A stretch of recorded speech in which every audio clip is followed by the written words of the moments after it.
Hello student, welcome to my YouTube channel Rohit Academy. Student, आज हम इस वीडियो में आप लोगों को बताएंगे क्लास 10th का ये आप लोगों का सब्जेक्ट है, हिंदी है। 2025 का आप लोगों का ये model paper, new model paper है आप लोगों का, जो कि बोर्ड ने जारी किया है। आप लोगों का कक्षा 10 का ये विषय आप लोगों का हिंदी का 2025 का आप लोगों का न्यू पेपर और मॉडल पेपर है। ये बिल्कुल वायरल पेपर है, न्यू पेपर है। आप लोग की जानकारी के लिए बता दूं, इसका हम जो पूर्णांक है 70, यानी कि 70 में 70 नंबर आप लोगों को फुल सोल्यूशन के साथ इस वीडियो में कंप्लीट तरीके से बताएंगे एंड आप लोग को समझाएंगे। बस आप लोग वीडियो के अंतर बने रहिएगा। और ये जो 70 ये इस पेपर का आप लोगों को संपूर्ण हल के साथ समझाएंगे कि क्वेश्चन का आंसर बताएंगे। और आप लोगों को जानकारी के लिए बता दूं, जो 24 फरवरी को आप लोगों का हिंदी का पेपर है, यहीं से उसमें भी क्वेश्चन पूछा जाएगा। ठीक है, बस आप लोग वीडियो के अंतर बने रहिएगा। आप ही लोग के डिमांड पर ये पेपर का वीडियो बनाया जा रहा है। आप लोग को जानकारी के लिए बता दूं, यहाँ पर आप लोग को समय दिया जाएगा, बोर्ड एग्जाम में भी दिया जाएगा। और ये पेपर प्री बोर्ड के लिए भी इंपॉर्टेंट है, ये भी दिमाग में बैठा लीजिए।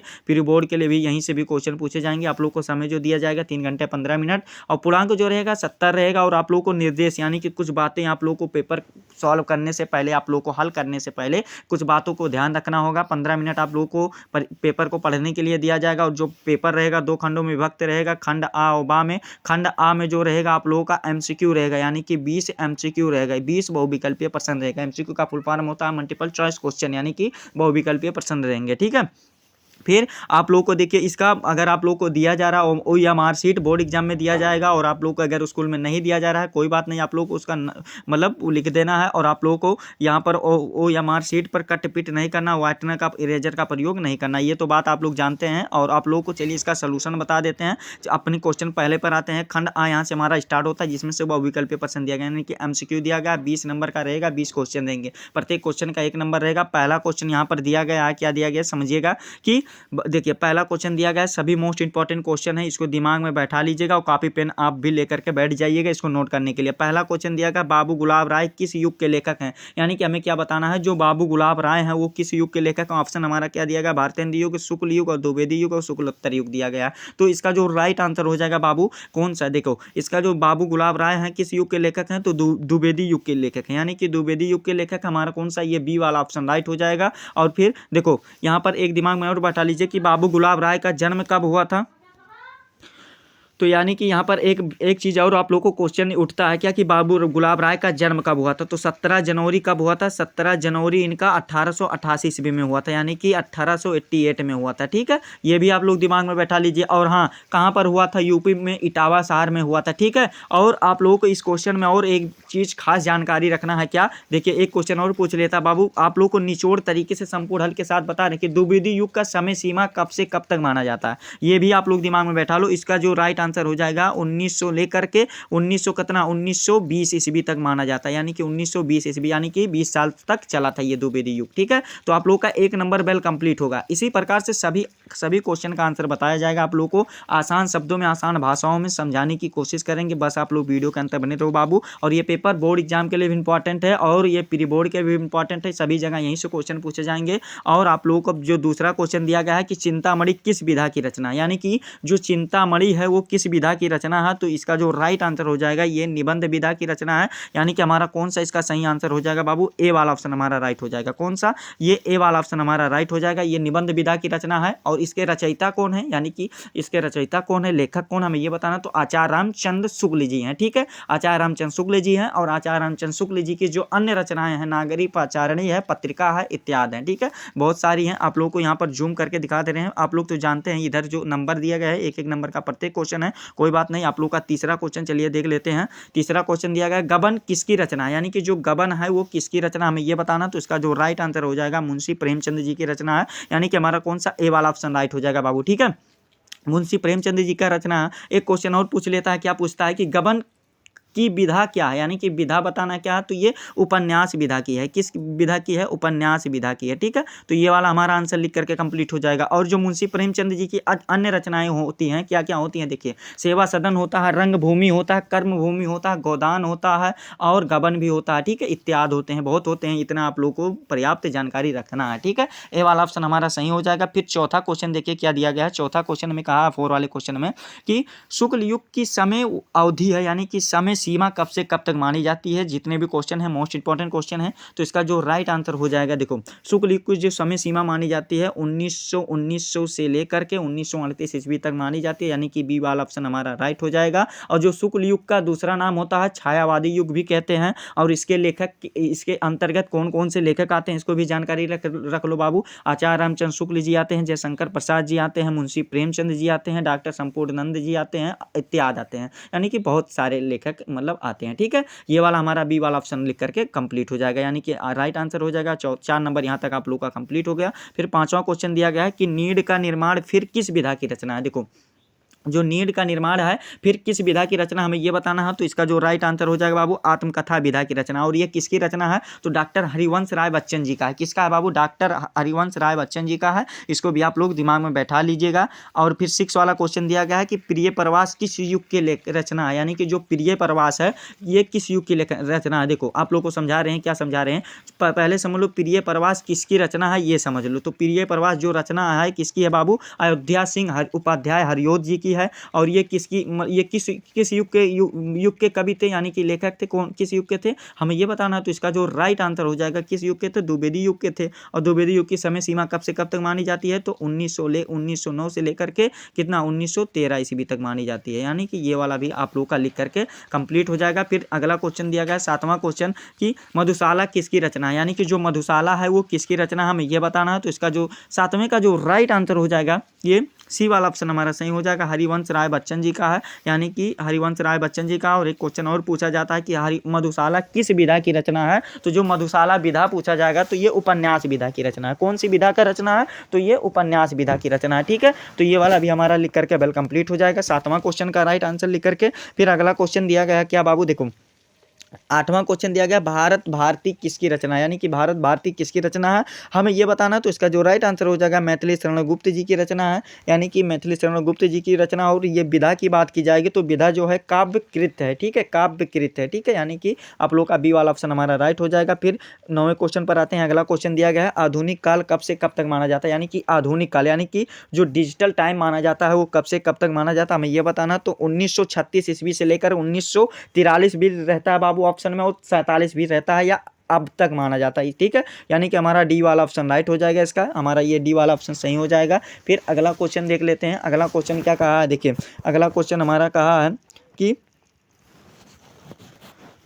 तो इसका देखिए 9वां का जो राइट आंसर हो जाएगा बाबू आधुनिक काल कब से कब तक माना जाता है। तो इसका जो राइट आंसर हो जाएगा ये सन 1843 से लेकर के अब तक माना जाता है, यानी कि अब तक। ये वाला भी ए वाला ऑप्शन राइट टिक कर देंगे इस पर। ठीक है बाबू, यहाँ पर थोड़ा मतलब कन्फ्यूजन था, तो ये वाला ए वाला ऑप्शन हमारा राइट टिक कर देंगे, कोई बात नहीं, कोई कन्फ्यूजन नहीं, आसान क्वेश्चन है। और 47 भी ऑप्शन में कर देता 1947 तक या अब तक क्या किया है ना, तो यही हमारा ए वाला ऑप्शन सही हो जाएगा। फिर अगला क्वेश्चन दिया गया मतिराम किस युग के कवि हैं, यानी कि जो बताना है क्या कि मतिराम जो है वो किस युग के कवि हैं हमें ये बताना। तो इसका जो 10वें का जो राइट आंसर हो जाएगा डी वाला ऑप्शन राइट हो जाएगा, रीत काल के कवि हैं। कौन सा, रीत काल के कवि हैं, हमारा ये डी वाला ऑप्शन राइट हो जाएगा। और जो मतिराम की रचनाएं हैं जो बहुत ही प्रचलित हैं, फूल मंजरी है, रसराज है, और ललित ललाम है, और सतसई है, ये सब इनकी बहुत ही मतलब रचनाएं प्रचलित हैं। और ये बोर्ड एग्जाम में पूछा जाता है कि ये किसकी रचना है या मतिराम की रचनाओं को लिखिए। ठीक है, तो ये वाला कंप्लीट हो जाएगा। फिर अगला क्वेश्चन दिया गया है प्रश्न 11 दिया गया है क्वेश्चन हमारा कि हास्य रस का स्थायी भाव होता है, यानी कि हास्य रस का स्थायी भाव क्या होता है, तो हास होता है, यानी कि हंसी ही होता है।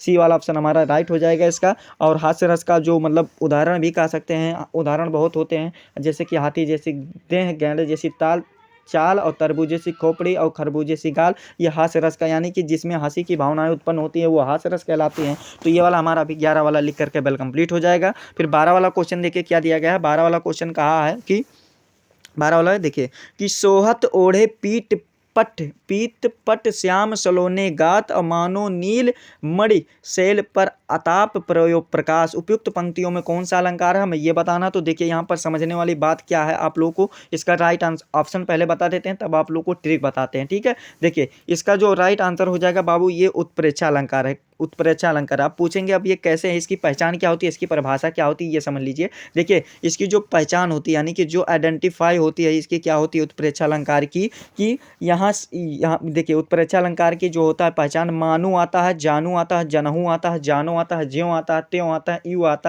यू आता है, आदि आते हैं। तो देखियो यहाँ पर आप लोगों का ये यहाँ पर ये वाला आप लोग का मानो दिया गया है ना, यहाँ पर मानो नील मणिशैल आफ्ताप प्रकाश ये वाला दिया गया, तो आप लोग का ये उत्प्रेक्षा अलंकार हो जाएगा। और इसकी परिभाषा क्या होती है जानते हो कि उत्प्रेक्षा अलंकार किसे कहते हैं? देखो समझो कि जब किसी उपमेय में उपमान होने की संभावना व्यक्त या कल्पना होने की संभावना व्यक्त की जाती है तो उसे उत्प्रेक्षा अलंकार कहते हैं। ठीक है, एग्जाम्पल के तौर पर आप लोग को सामने है, पहचान तो बता दिए हैं। तो आप लोग का ये हो गया 1 नंबर, ये वाला भी कंप्लीट हो गया। ठीक है, आप लोग को बस समझना है और अच्छे तरीके से उसको नोट भी करना चाहते हैं तो नोट जरूर कर लीजिएगा। ठीक है, ताकि आप लोगों को किसी भी प्रकार की कोई दिक्कत ना हो, और सभी पेपर का सलूशन आप लोग को संपूर्ण तरीके से निचोड़ तरीके से इसी चैनल पर कराएंगे। ठीक है, और आप लोग का प्रश्न 11 दिया कि सॉरी ये 13 वाला क्वेश्चन दिया गया है, रोला छंद में कुल कितने चरण होते हैं? तो इसका जो राइट आंसर हो जाएगा कौन सा? हमारा ये सी वाला ऑप्शन राइट हो जाएगा। 4 चरण होते हैं। रोला छंद में कितने चरण होते हैं? 4 चरण होते हैं। या सममात्रिक छंद होता है और इसके हर चरण में 24 मात्राएं होती हैं। हर चरण में कितने? 24 मात्राएं होती है। ये भी आप लोग को जानकारी रखना है। फिर आप लोग का 14 वाला क्वेश्चन कहा है क्या कि आकर्षण शब्द में किस उपसर्ग का प्रयोग किया गया है, यानी कि आकर्षण शब्द में किस उपसर्ग का प्रयोग किया गया है? तो बड़ा आ का किया गया है, यानी कि डी वाला ऑप्शन हमारा इसका राइट हो जाएगा। फिर अगला क्वेश्चन दिया गया है 15 वाला की रचना के आधार पर वाक्य कितने प्रकार के होते हैं? तो रचना के आधार पर बाबू 3 प्रकार के होते हैं। 3 प्रकार कौन कौन सा होता है? देखो, एक होता है सरल वाक्य यानी कि सिंपल वर्ड होता है, एक सिंपल सेंटेंस होता है, सॉरी सिंपल सेंटेंस होता है, एक होता है मिश्र वाक्य यानी कि मिक्सचर सेंटेंस होता है, और एक होता है संयुक्त वाक्य यानी कि आप लोगों का ये तीसरा वाला भी लिख करके वेल कंप्लीट हो जाएगा। ठीक है, यही 3 वाक्य होते हैं। डी वाला ऑप्शन हमारा राइट हो जाएगा। फिर अगला क्वेश्चन प्रश्न संख्या आप लोग का 11 दिया गया है कि पीताम्बर में कौन सा समास है, यानी कि जो पीताम्बर होता है इसमें कौन सा समास है हमें ये बताना है। तो देखो, पीताम्बर की समास की बात कह जाएगी तो हमारा ये सी वाला ऑप्शन राइट हो जाएगा। बहुब्रीहि समास है, सी वाला ऑप्शन हमारा सही हो जाएगा। कैसे ये है इसको भी समझ लीजिए। जो पीताम्बर है इसका पीत है अंबर जिसका अर्थात श्री कृष्ण का है, तो ये आप लोगों का उपमेय की मतलब उपमेय में अवमान की मतलब वो क्या कर की जा रही है, मतलब भावनाओं को प्रकट किया जा रहा है, यानी कि हमारा सी वाला ऑप्शन इसका राइट हो जाएगा। फिर अगला क्वेश्चन दिया गया है 17 वाला कि आंसू का तत्सम रूप है। आंसू का जो मतलब आंसू का मतलब आंख से जो आंसू निकलता है उसका तत्सम रूप क्या होता है? तो अश्रु होता है। क्या होता है? अश्रु होता है। ये हमारा कौन सा? ए वाला ऑप्शन इसका राइट हो जाएगा। ठीक है, ए वाला ऑप्शन हमारा सही हो जाएगा इसका। फिर अगला क्वेश्चन 18 वाला दिया गया है कि कृत्यवाच्य में किसकी प्रधानता होती है? हमें यह बताना है। तो कर्ता की प्रधानता होती है, यानी कि सब्जेक्ट की प्रधानता होती है। ए वाला ऑप्शन हमारा सही हो जाएगा इसका। फिर 19 वाला क्वेश्चन दिया गया है तभ्यम शब्द में वचन एवं विभक्ति है, यानी कि कौन सा वचन है? तो षष्ठी विभक्ति बहुवचन है। क्या है? षष्ठी विभक्ति बहुवचन है। ठीक है, ये सी वाला ऑप्शन हमारा राइट हो जाएगा इसका। फिर 20 वाला यानी कि 20 वाला क्वेश्चन दिया गया हमारा क्या कि निम्नलिखित में सर्वनाम है, यानी कि सर्वनाम कौन होता है? तो देखो, सर्वनाम किसे कहते हैं, इसकी पहचान क्या होती है इसको पहले समझ लो, तब आगे आप लोगों का इसका राइट आंसर बताते हैं। देखो, सर्वनाम पूछा ना, तो सर्वनाम यानी कि प्रोनाउन इंग्लिश में कहते हैं। सर्वनाम की परिभाषा क्या होती है कि संज्ञा के स्थान पर प्रयुक्त होने वाले शब्द को ही सर्वनाम या प्रोनाउन कहते हैं। ठीक है, यानी कि आप लोगों का ये हो जाएगा इसकी पहचान जो होती है, यानी कि इसके अंतर्गत क्या मैं आता, तू आता, आप आता, वह आता, जो, सो, कोई और क्या कुछ इत्यादि आते हैं। ठीक है, तो वह दिया गया हमारा यही सर्वनाम है। कौन सा सर्वनाम है बाबू? ये हमारा सी वाला ऑप्शन राइट हो जाएगा। इस प्रकार से आप लोगों का 20 नंबर तो एमसीक्यू वाला हो गया कंप्लीट। और रही 50 नंबर की बात, यानी कि जो वर्णनात्मक प्रश्न दिए गए हैं वो रही, उसको भी कंप्लीट तरीके से आप लोगों को इसी वीडियो में बताएंगे। ठीक है, बस आप लोग वीडियो के अंतर बने रहो और एक एक क्वेश्चन का आंसर बताएंगे। चलिए, खंड बा यहाँ से स्टार्ट होता है जिसमें से वर्णनात्मक प्रश्न दिए गए हैं। देखिए, आप लोगों का क्वेश्चन जो दिया गया है थोड़ा आप लोग क्वालिटी बढ़ा लीजिएगा। आप लोगों को समझने में या देखने में किसी भी प्रकार की कोई समस्या ना हो, तो आप लोग को वीडियो को थोड़ा क्वालिटी बढ़ा लीजिएगा। 50 नंबर का क्वेश्चन दिया गया है। पहला क्वेश्चन प्रश्न कहा है कि निम्नलिखित गद्यांश पर आधारित 3 प्रश्नों का उत्तर दीजिए। आप लोगों का 6 नंबर दिया जाएगा। प्रत्येक का आप लोगों का कितना नंबर रहेगा? 2 नंबर रहेगा। 3 क्वेश्चन रहेगा, 6 नंबर। यहाँ से अभी आप लोग कंप्लीट कर लो। देखो क्या दिया गया है, या कोई बात नहीं है कि एक ही स्वभाव के रुचि के लोगों को मित्रता हो सकती है। बाबू, आप लोगों को आगे नहीं पढ़ना है, मित्रता मिल गया हमसे, हम पढ़ना का भाई जो क्वेश्चन पूछा गया, यानी कि ये आप लोगों का मित्रता यहाँ पर लिखा ना, तो ये चैप्टर कहाँ से लिया गया? मित्रता पाठ से लिया गया। चलिए, आप लोगों को गद्यांश ये जो पद्यांश इसको पढ़ लीजिएगा। हम आप लोगों को डायरेक्ट मतलब क्वेश्चन का समझा करके आंसर बता दे रहे हैं और आप लोग को समझा दे रहे हैं। देखो, क्वेश्चन पहला कहा है कि उपयुक्त गद्यांश का संदर्भ लिखिए, यानी कि संदर्भ हमें लिख करके बताना है। तो देखिए, हेडिंग क्या बनाना है? संदर्भ लिखना है। ठीक है, हेडिंग ब्लैक पेन से संदर्भ लिखना है। इसमें क्या लिखना है कि प्रस्तुत गद्यांश हमारी पाठ्य पुस्तक हिंदी के मित्रता नामक पाठ से लिया गया है या उद्धृत है, जिसके लेखक कौन है? आचार्य रामचंद्र शुक्ल जी हैं। बाबू आप लोग का 2 नंबर ये लिख करके बेल कंप्लीट हो गया। फिर दूसरा क्वेश्चन कहा है क्या कि गद्यांश के रेखांकित अंश की व्याख्या कीजिए। तो हेडिंग क्या बनाना है, इसका आंसर लिखिएगा, यानी कि इसका आंसर भी आप लोगों को लिखना है क्या, पहले बनाना है रेखांकित अंश की व्याख्या। इसके आगे क्या लिखना है कि प्रस्तुत अवतरण में आचार्य रामचंद्र शुक्ल जी कहते हैं कि मित्रता के लिए स्वभाव और समान रुचि वालों में ही परस्पर मित्रता हो सकती है। यह धारणा उचित नहीं है। कुछ लोग सोचते हैं कि समान स्वभाव और समान रुचि रखने वाले क्या है, रुचि रखने वालों में भी घनिष्ठ मित्रता हो सकती है और लोग भिन्नता देखकर भी परस्पर आकर्षित हो जाते हैं। ठीक है, ये वाला भी आप लोगों का 2 नंबर रेखांकित अंश की व्याख्या लिख देंगे, ये वाला कंप्लीट हो जाएगा। फिर तीसरा क्वेश्चन कहा है कि लेखक के अनुसार समाज में विभिन्नता देखकर लोग एक दूसरे की और क्यों आकर्षित होते हैं, यानी कि क्यों आकर्षित खिंचाव होते हैं, हमें ये बताना है। तो इसका आंसर क्या लिखेगा कि लेखक के अनुसार समाज में विभिन्नता देखकर लोग एक दूसरे की ओर आकर्षित इसलिए होते हैं कि जो गुण उनके पास नहीं है वह दूसरे व्यक्ति से सीख सके, इसीलिए एक दूसरे की ओर आकर्षित होते हैं। बस आप लोगों का ये आप लोगों का 6 नंबर लिख करके बेल कंप्लीट हो जाएगा बाबू। फिर आप लोगों का अथवा करके दिया गया, यानी कि आप लोगों के लिए बोर्ड एग्जाम में भी ऑफर दिया जाएगा, प्री बोर्ड में भी ऑफर दिया जाएगा, यानी कि अथवा करके क्वेश्चन रहेगा। अगर आप लोग ऊपर वाला नहीं करना चाहते हो तो नीचे वाला भी कर सकते हो। देखो क्या दिया गया है, हे भगवान तब के लिए विपद के लिए इतना आयोजन, यानी कि ये ममता चैप्टर से लिया गया। कहाँ से लिया गया, ये ममता वाले पार्ट से लिया गया। तो देखो इसमें क्या क्वेश्चन दिया गया, संदर्भ वही सेम प्रोसेस है।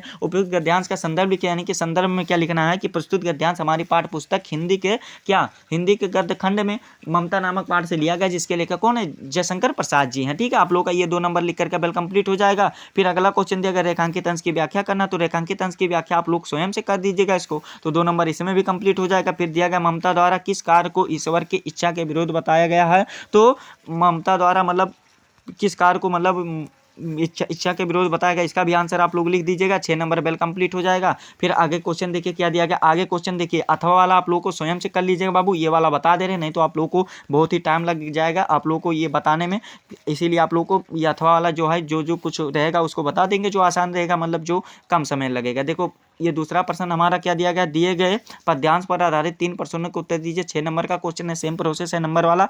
पद्यांश क्या दिया गया, चरण कमल बंदो हरि राई, जाकी कृपा पंगु गिरी, लंगे को अंधे को सब कुछ दर्शाई। देखिए थोड़ा जूम करके आप लोगों को समझाने की कोशिश कर रहे हैं। देखिए क्या दिया गया, अंधे को सब कुछ दर्शाई, बहिरे सुने, गूंग पुनि बोले, रंक चले सिर छत्र धराई, सूरदास स्वामी करुणामय बार बार बंदोती पाई। ये आप लोगों का दिया गया पद्यांश। तो आप लोगों को इसमें क्वेश्चन देखिए क्या क्या दिया गया, 3 क्वेश्चन है। पहला क्वेश्चन दिया गया उपयुक्त पद्यांश का संदर्भ लिखिए, तो आप लोगों को ब्लैक पेन से इसका संदर्भ लिखना है। आंसर में क्या लिखना है संदर्भ में कि प्रस्तुत पद्यांश हमारी पाठ्य पुस्तक हिंदी के पद खंड से पद नामक पाठ से लिया गया है, जिसके कवि या रचयिता कौन है? सूरदास जी हैं बाबू। 2 नंबर ये आप लोग का संदर्भ लिख करके बेल कंप्लीट हो गया। फिर अगला क्वेश्चन इसमें दिया गया है रेखांकित अंश की व्याख्या कीजिए, यानी कि आप लोगों को क्या करना है, रेखांकित अंश की व्याख्या करना है। तो इसका आंसर लिखिएगा क्या, रेखांकित अंश की व्याख्या ब्लैक पेन से हेडिंग बनाना है, इसमें लिखना है क्या, देखिए कि जिस प्रकार श्री कृष्ण की कृपा हो जाती है उसके लिए असंभव भी संभव हो जाता है। ठीक है, और लूला लंगड़ा मनुष्य पर्वत को भी लांघ जाता है, यानी कि पार कर जाता है। अंधे को गुप्त और प्रकट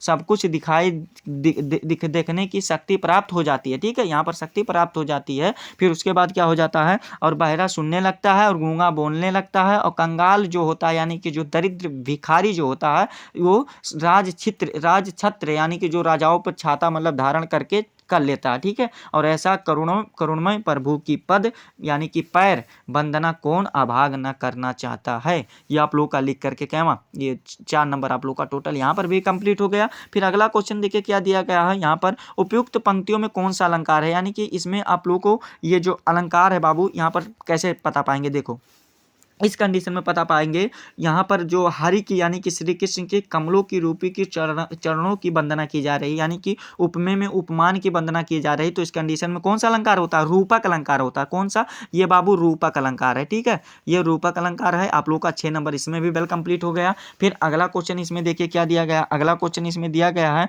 कि आप लोगों का यहाँ पर दिया गया अथवा करके दिया गया। अगर आप ऊपर वाला नहीं करना चाहते तो ये वाला भी कर सकते हैं कि सुनी सुंदर वेन सुदारस साने सयानी जानकी जनी जानी भली तिरछे करी नैन तिन्हे समुझाई कछु मुस्काई चली तुलसी ते ही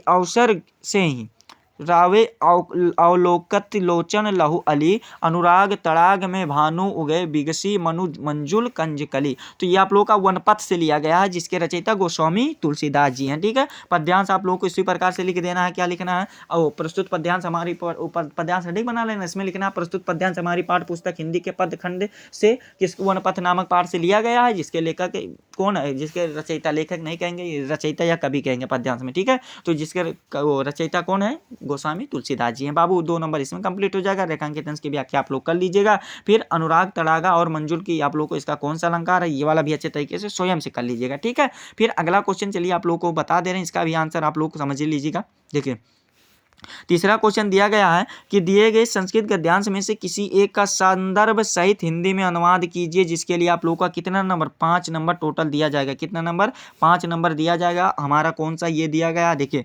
क्या दिया गया, आप लोग को इसको पढ़ ले रहे हैं और इसका बता दे रहे हैं। देखो, ऐसा नगरी भारतीय संस्कृत, यानी कि ये भारतीय संस्कृत नामक पाठ से लिया गया। इसका संदर्भ पहले आप लोग लिख लीजिए, तब इसका अनुवाद करके आप लोग को समझा रहे हैं। ठीक है, संदर्भ में क्या लिखना है आप लोग इसको समझिएगा कि प्रस्तुत संस्कृत गद्यांश हमारी पाठ्य पुस्तक हिंदी के संस्कृत खंड के वाराणसी नामक पाठ से लिया गया है। कौन सा? ये वाराणसी नामक पाठ से लिया गया, भारतीय संस्कृत नामक पाठ से नहीं है बाबू, वाराणसी नामक पाठ से। ठीक है, समझ गए ना बाबू? तो ये आप लोग का 2 नंबर इसमें कंप्लीट होगा। और रही 3 नंबर की बात, तो उसको भी अभी आप लोग को कंप्लीट तरीके से बताएंगे। आप लोग टेंशन मत लो बाबू। देखो हेडिंग क्या बनाना है? हिंदी अनुवाद बनाना है। क्या बनाना है? ट्रांसलेट हिंदी, मतलब इंग्लिश में नहीं लिखना है, ये हिंदी अनुवाद बना देना है। इसमें क्या लिखना है? ऐसा नगरी आप लोग को पढ़ करके समझा देना। देखो क्या है, ऐसा नगरी भारतीय संस्कृति संस्कृत भाष्य केंद्र स्थलम अस्त, यानी कि इसका अर्थ क्या होता है? यह नगरी भारतीय संस्कृत, यानी कि भारतीय संस्कृत और संस्कृत भाषा की केंद्र स्थली है। अस्त मतलब क्या होता है? होता है। ठीक है,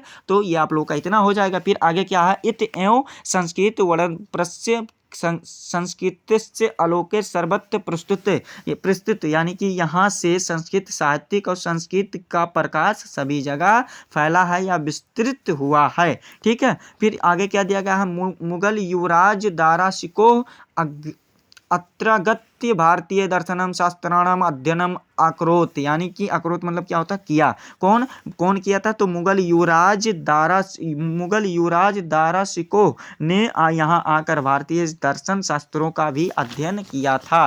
ठीक है, ये वाला हो जाएगा। फिर अगला क्या दिया गया है? संतेशम ज्ञानता प्रभावितम अभवत यत तेन उपनिषदाम, क्या दिया गया? उपनिषदाम अनुवादम फारसी भाषायम करेता, ये वाला दिया गया। यानी कि इसका क्या होता है? देखिए इसका जो होता है वह उनके ज्ञान से इतना प्रभावित हुआ था कि उसने उपनिषद को अनुवाद फारसी भाषा में कराया। ये आप लोगों का फारसी भाषा में कराया। ये आप लोगों का हिंदी अनुवाद भी आप लोगों का 5 नंबर टोटल लिख करके कंप्लीट हो गया। फिर इसमें अथवा करके भी दिया गया, आप लोग इसको भी समझिएगा। क्या कि मानव जीवन से संस्करणम संस्कृत अस्माकं पूर्वजा मानव जीवनम संस्कृत महत्तम पर्यतम अकुरुचन, ये वाला जो चैप्टर लिया गया है कहाँ से लिया गया बाबू? इसका संदर्भ भी आप लोगों को लिख करके बता दे रहे हैं। देखिए प्रस्तुत संस्कृत पद्यांश हमारी पाठ्य पुस्तक हिंदी के संस्कृत खंड में जीवन सूत्राणी नामक पाठ से उद्धृत है। ये आप लोगों का 2 नंबर इसमें भी कंप्लीट हो जाएगा। इसका हिंदी अनुवाद बता दे रहे हैं, आप लोग जल्दी इसको समझ लो बाबू। देखो क्या दिया गया?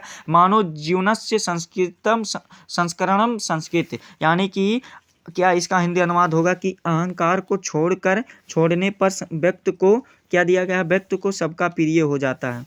यानी कि यह अथवा वाला मत करिएगा बाबू, यह वाला अथवा वाला आप लोग स्वयं से कर लीजिएगा। ये वाला नहीं इसका अर्थ होगा बाबू, इसका वाला आप लोग को बताएंगे तो टाइम ज़्यादा हो जाएगा। ये वाला अर्थ आप लोग को स्वयं से तैयार कर लीजिएगा। वैसे तो आप लोग को संदर्भ तो बता दिए हैं ना, तो ये वाला कंप्लीट हो जाएगा। तो आप लोग इसको अच्छे तरीके से क्वेश्चन बैंक से भी तैयार कर लीजिएगा या पूछ लीजिएगा। और फिर चौथा क्वेश्चन दिया गया है कि दिए गए संस्कृत पद्यांश में से किसी एक का संदर्भ सहित हिंदी में अनुवाद कीजिए। 5 नंबर का सेम प्रोसेस है नंबर वाला। फिर आप लोग का देखिए क्या दिया गया, इसको समझ लीजिएगा। मानो हित्वा प्रिय भवत, क्रोध हित्वा न सोचत, और काम हित्वा नवन भवत, लोभ हित्वा सुखी भवत, ये वाला दिया गया। इसमें अथवा वाला भी दिया गया है कि सर्वे भवन्तु सुखम सर्वे सन्तु निरामया और सर्वे भद्राणि पश्येम मा कश्चित् दुर्भाग्यम भवत, ये वाला अथवा करके आप लोग को दिया गया। तो ऊपर वाला आप लोग को बता दे रहे हैं। इसका संदर्भ क्या लिखिएगा चौथा का? देखो चौथा का आप लोग का मानो हित्वा वाला दिया गया है ना, तो इसका संदर्भ आप लोग को कैसे लिखना है यहाँ पर समझिएगा। यहाँ पर जो चौथा वाला लिखना है, क्या लिखना है? देखिए यहाँ पर मानो हित्वा, यानी कि आप लोग का प्रस्तुत संस्कृत का पद्यांश हमारी पाठ्य पुस्तक हिंदी के संस्कृत खंड में जीवन सूत्राणी नामक पाठ से लिया गया है। और ये जीवन सूत्राणी नामक पाठ से लिया गया है बाबू, ये वाला आप लोग कंफ्यूज मत होइएगा, यहाँ पर हम कंफ्यूज हो गए थे बाबू। ये मानो जो जीवनस से संस्कृत वाला है, ये पाठ आप लोग का भारतीय संस्कृत के लिया गया है, यानी कि भारतीय संस्कृत से लिया गया। ठीक है, आप लोग को गलती से जीवन सूत्राणी वाला बता दिए हैं। ठीक है, तो ये वाला आप लोग को वहाँ पर नहीं करना है, मतलब नहीं, ये भारतीय संस्कृत से लिया गया और ये वाला जो है जीवन सूत्राणी से लिया गया। तो आप लोग को ये वाला हो जाएगा, पाठ से उद्धृत है, संदर्भ भी करके बिल कंप्लीट हो जाएगा। हिंदी अनुवाद कैसे करना है, देखो क्या है हिंदी अनुवाद में कि मानो हित्वा प्रिय बहुत क्रोध हित्वा न सोचत, यानी कि इसका अहंकार को छोड़ने पर व्यक्ति सबको प्रिय बन जाता है और क्रोध को त्यागने पर उसे शोक नहीं होता है।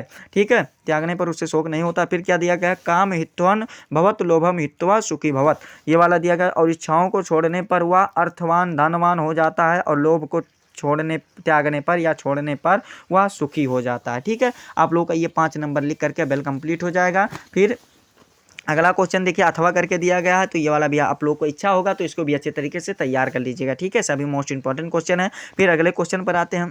अगला क्वेश्चन क्या दिया गया, देखिए 5वां वाला, अपने पठित खंड।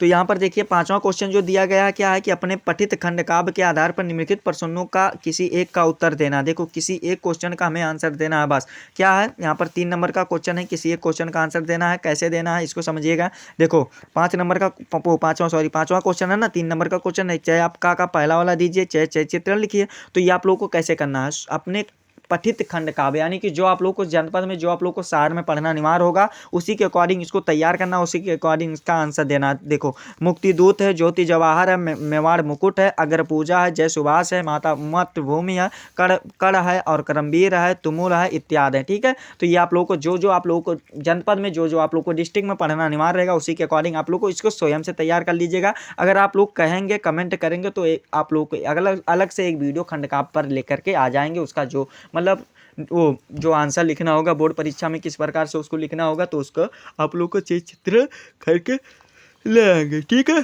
फिर अगला क्वेश्चन 6 वाले पे आ जाते हैं। 6 का वाला क्वेश्चन दिया गया, दिए गए लेखकों में से किसी एक का जीवन परिचय लिखते हुए उनकी प्रमुख रचनाओं का उल्लेख कीजिए। 5 नंबर का क्वेश्चन है हमारे ऑप्शन के तौर पर के डॉक्टर राजेंद्र प्रसाद दिए गए, जयशंकर प्रसाद, आचार्य रामचंद्र शुक्ल। तो दोनों को आप लोग इन दोनों को रट लीजिएगा या तैयार कर लीजिएगा या याद कर लीजिएगा, लेकिन आप लोग इसको तैयार जरूर करना है। तो 5 नंबर इसको आप लोग को स्वयं से करना है। ठीक है, आप लोग इसको स्वयं से याद जरूर कर लीजिएगा और जिसको जिसको याद होगा वो भी कमेंट कर दीजिएगा कि सर हमको इनका याद है, आप लोग ये भी कमेंट कर दीजिएगा। ठीक है, फिर अगला क्वेश्चन देखिए क्या दिया गया, 6 वाला क्वेश्चन दिया गया, दिए गए कवियों में से किसी एक कवि का जीवन परिचय देते हुए उनकी एक प्रमुख रचनाओं का उल्लेख कीजिए। 5 नंबर का क्वेश्चन है, ये भी गोस्वामी तुलसीदास, सुमित्रानंद पंत और सूरदास, यानी कि सूरदास और ये दोनों को आप लोग को रट लेना है, इनको भी, गोस्वामी तुलसीदास का और सूरदास जी का। ठीक है, 5 नंबर यानी कि 10 नंबर आप लोग का जीवन परिचय और रचनाओं भी लिख करके बिल कंप्लीट हो जाएगा। फिर अगला क्वेश्चन देखिए क्या दिया गया, 7वां वाला कि अपने पाठ्य पुस्तक में कथस्थ किया हुआ एक कोई श्लोक लिखिए जो इस प्रश्न पत्र में ना आया। तो आप लोगों को 2 से 3 श्लोक जरूर तैयार कर लेना है और बोर्ड एग्जाम में भी जा करके छाप देना है। तो ये आप लोगों का कितना 2 नंबर का क्वेश्चन है, ये वाला भी 2 नंबर बिल कंप्लीट हो जाएगा। ठीक है, अगला क्वेश्चन देखो क्या दिया गया, 8वां क्वेश्चन कहा है निम्नलिखित में से किन्हीं 2 प्रश्नों का उत्तर आप लोगों को दीजिए जो कि संस्कृत में देना है। क्या क्वेश्चन दिया गया है, 2 नंबर का है, 1-1 नंबर का प्रत्येक का है, यानी कि आप लोगों का टोटल 2 नंबर। ये भी आप लोग को अभी कंप्लीट कर लो। देखो क्वेश्चन क्या दिया गया है, इसका भी आंसर सुनो।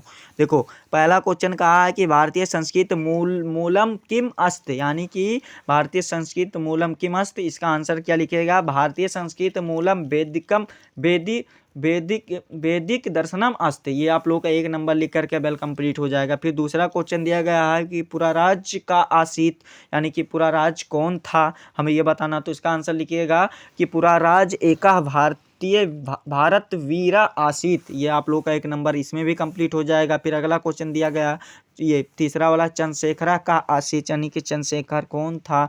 तो चंद्रशेखरा एका प्रसिद्ध क्रांतिकारी देशभक्ता चा आसित, ये 1 नंबर इसमें भी कंप्लीट हो गया। फिर अगला क्वेश्चन चौथा वाला दिया गया, वीर कैन पूजते, तो वीर वीरण पूजते, यानी कि वीर की पूजा किससे की जाती है, तो वीर की पूजा वीर से ही की जाती है। ठीक है, ये आप लोगों का क्या 4 क्वेश्चन था, चारों आंसर लिख दिए, लेकिन आप लोगों का 2 नंबर ये तो बिल कंप्लीट हो जाएगा ना। ठीक है, फिर 9वां क्वेश्चन दिया गया, निम्नलिखित प्रश्नों में से किसी एक विषय पर निबंध लिखिए जो कि आप लोगों का नंबर रहेगा 7 नंबर का क्वेश्चन रहेगा। ऑप्शन के तौर पर क्या क्या दिया गया, देखिए क्या क्या दिया गया। पर्यावरण संरक्षण के उपाय दिया गया, आतंकवाद कारण एवं निवारण दिया गया, जनसंख्या लाभ हानि दिया गया और नारी शक्तिकरण दिया गया। तो आप लोगों को देखिए पर्यावरण संरक्षण पर तैयार कर लीजिएगा, जनसंख्या पर भी तैयार कर लीजिएगा और वन संरक्षण पर भी तैयार कर लीजिएगा। ये सब जितने भी दिए गए हैं यही आप लोगों को बोर्ड एग्जाम में भी पूछे जाएंगे, ठीक है। ये आप लोगों को तैयार कर लेना है, 7 नंबर वेल कंप्लीट हो जाएगा बाबू। फिर जो हमारा लास्ट क्वेश्चन दिया गया है इसको भी समझिएगा बाबू, ये न्यू अपडेट है, इसको भी आप लोग को जानकारी रखना बहुत ही आवश्यक है और तैयार करना भी बहुत ही आवश्यक है, ठीक है। और ये 10वां क्वेश्चन दिया गया, अपनी विषय रुचियों को उल्लेख करते हुए अपने मित्र को एक पत्र लिखिए, जो कि आप लोगों का क्वेश्चन नंबर रहेगा। कितना नंबर पूछा जाएगा, ये 4 नंबर का क्वेश्चन रहेगा, ठीक है। और ये अथवा करके भी दिया जाएगा, अगर आप लोगों को ऊपर वाला नहीं आता है तो नीचे वाला भी कर सकते हैं, जो कि आप लोगों के लिए ऑफर दिया जाएगा। क्या है देखिए कि उत्तर मध्य रेलवे को एक शिकायती पत्र लिखिए जिसमें टिकट निरीक्षक द्वारा किए गए अभद्र व्यवहार का उल्लेख हुआ। तो ये वाला भी आप लोग अच्छे तरीके से जरूर तैयार कर सकते हैं, ठीक है। और अगर आप कमेंट करेंगे कि सर इस पर आप लोग पत्र लिख करके बता दीजिए, वीडियो एक लेकर आइए, तो हम जरूर आपके सामने प्रस्तुत जरूर करेंगे वीडियो को, लेकिन आप लोग जब कमेंट करेंगे तब, ठीक है। तो आप लोगों का यही मॉडल पेपर था 2024-25, यानी कि जो आप लोगों का ये 25 का मॉडल पेपर न्यू था, यही आप लोगों का था, जो कि आप लोगों को संपूर्ण तरीके से हमारे द्वारा इस वीडियो में कंप्लीट तरीके से बता दिया एंड आप लोगों को समझा दिया। आप लोगों को ये हमारा प्यारा सा लवली सा वीडियो कैसा लगा कमेंट करके जरूर बताएं। हाँ, अगर आप हमारे चैनल पर नए हो तो चैनल को सब्सक्राइब कर लीजिएगा बाबू और बेल आइकन को दबा दीजिएगा। और आप लोग वीडियो को शेयर नहीं करते हो ना, तो इस वीडियो को कक्षा 10 के यानी कि क्लास 10th के जितने भी स्टूडेंट हैं उनके पास ये वीडियो सेंड कर दीजिएगा, सभी के पास पहुंचा दीजिएगा, शेयर कर दीजिएगा, ठीक है। और सभी ग्रुप में भी शेयर कर दीजिएगा, ठीक है। चलिए हम आप लोगों से मिलते हैं नेक्स्ट वीडियो में नेक्स्ट टॉपिक के साथ, तब तक के लिए जय हिंद, जय भारत, वंदे मातरम।